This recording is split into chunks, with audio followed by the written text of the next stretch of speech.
The vision is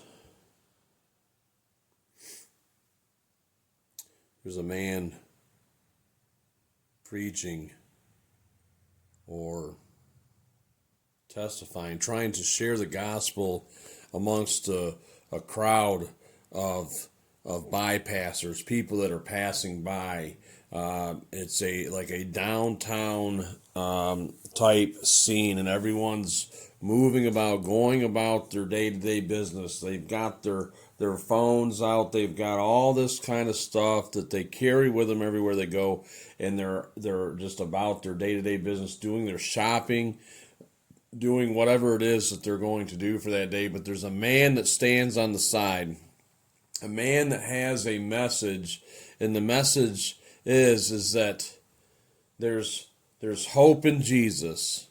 There's hope in Jesus, but the reality of it is that those that are going by are unable to receive that message. They're unable to receive that message because of the noise pollution and the distractions that are in their life as they continue to walk by. And the vision is what God is seeing. What God is seeing is that there's a man who's standing there who has a peace and calmness about him that is trying to show the world the way.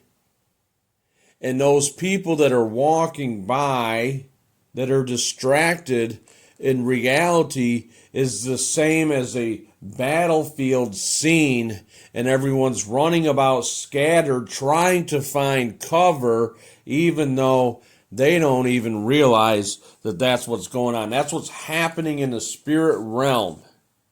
That they are running about in chaos, seeking shelter and cover, but yet they are numb in real life and don't even realize it.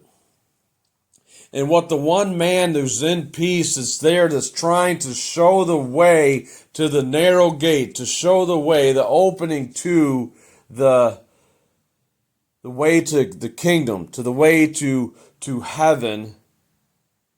He's there. He's got this peace about him in the midst of the war that's going on, the bombs, the shells that are going off all around him. He doesn't even flinch. And what he's doing is he's waiting and he's looking. He's waiting for the Lord to illuminate to him who it is that is somewhat aware. And all it takes is a glimpse of looking at them to see in their eyes that they have some awareness, some. It may be a tiny amount, some awareness of the battlefield that they're actually in. They see the reality of it from a spiritual perspective. They have some glimpse of understanding to it. And when the man of peace recognizes and sees and identifies this person, this is the person that he is to draw to and say, look, there's shelter over here. There's cover over here. There's protection over here. There's a way, and the way is Jesus. And if you will just come to Jesus, then you can have this freedom. You can have the peace that I carry, the peace that I walk in amongst this battlefield that we are on right now. But in order for you to go through that gate over there, that narrow gate,